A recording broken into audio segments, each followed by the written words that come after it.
কারেন্টটাও এখন চলে গেল, গরম এবার ভালো লাগে।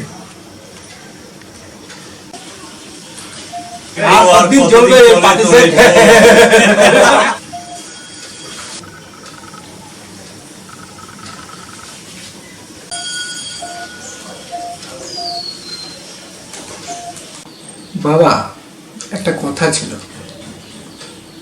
ও বাবা একটা কথা ছিল। বলো। বলছিলাম বাবা, রিসেন্ট মার্কেটে একটা খুব ভালো মোবাইল এসেছে, কিনে দেবে বাবা? দাম কত? মাত্র 10,000।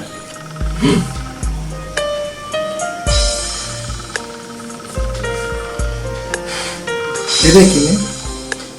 ও বাবা শুনছো, কিনে দেবে? দাও না বাবা। এটা তোমার কাছে সামান্য মনে হলো? তুমি বাবার একবার সামর্থ্যটাও ভেবে দেখলে না, অথচ তোমার কাছে দামটা সামান্য মনে হলো। দাম একটা, এমন কিছু তো দাম না। একবার ভাবলে না তোমার বাবার কথাটা, বাবার সামর্থ্য আছে কিনা? তোমার টিউশন ফিসটা ঠিক মতো আমি দিতে পারছি না, আর এখনই বা তোমার ওরম সেটা কি প্রয়োজন করলো? এত যেটা আছে সেটাই নিয়ে কাজ চালাও না। প্রয়োজন আছে বাবা, একটু বোঝার চেষ্টা করো। আমার সব বন্ধুদেরই ওই ধরনের মোবাইল আছে, শুধু আমারই নেই।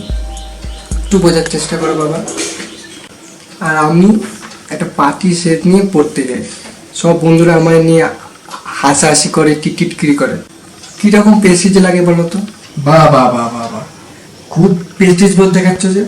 তোমার রেজাল্ট সবাই শোনার পর আমার প্রেস্টিজটা করতে যায়, সেটা একবারও ভেবে দেখেছো?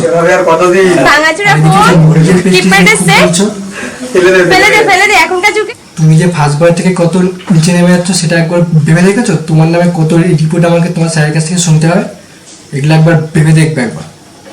তোমার রেজাল্ট শুনে আমার বন্ধুরা যে হাসাহাসি করে, তখন যে আমার প্রেস্টিজটা কোথায় যায় সেটা কি একবারও ভেবে দেখেছো তুমি? তুমি যে তোমার প্রেস্টিজের কথা বলছো, এগুলো একবারও ভাবো না? বলছি ওসবে মনটা না দিয়ে পড়াতে মনটা দাও, অনেক কাজে লাগবে, তোমার ভবিষ্যৎ আরো ভালো হবে।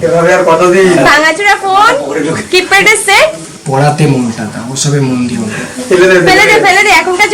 তাছাড়া এখনই এরকম একটা সেটের প্রয়োজনটাই বাকি কেন? এমন তোমার এই এখনই সেটের প্রয়োজন পড়লো? যেটা আছে সেটা নিয়ে কাজ চাও, দিলে দেবে, না দিলে দেবে না, তাতে এত কথা কিসের? যত সব আমার ভালো লাগে। তোমার যা ইচ্ছা, দেবে দেবে, না দেবে না। আমার মান সম্মান তুমি ধুলোয় মিশিয়ে দিলে, আমার তাদের কাছে মুখ দেখাতে লজ্জা হয়, লজ্জা। বেশ তো, দেখেও না, মিটে গেল। তুমি এটা বলতে পারলে, আমি এটা ভাবতেই পারিনি। ছি ছি ছি ছি ছি ছি, কল্পনা তো আমি এটা ভাবতে পারিনি তুমি এটা বলবে। সরি বাবা, সরি বাবা, আমায় ক্ষমা করে দাও, আর এরকম বলবো না কখন। ক্ষমা করে দাও। মন দিয়ে পড়াশোনা করো, সুযোগ হলে তোমার আমি ঠিক তোমার যে ফোনটা তুমি চাইছো সেটা কিনে দেবো। এখন মন দিয়ে পড়াশোনা করো।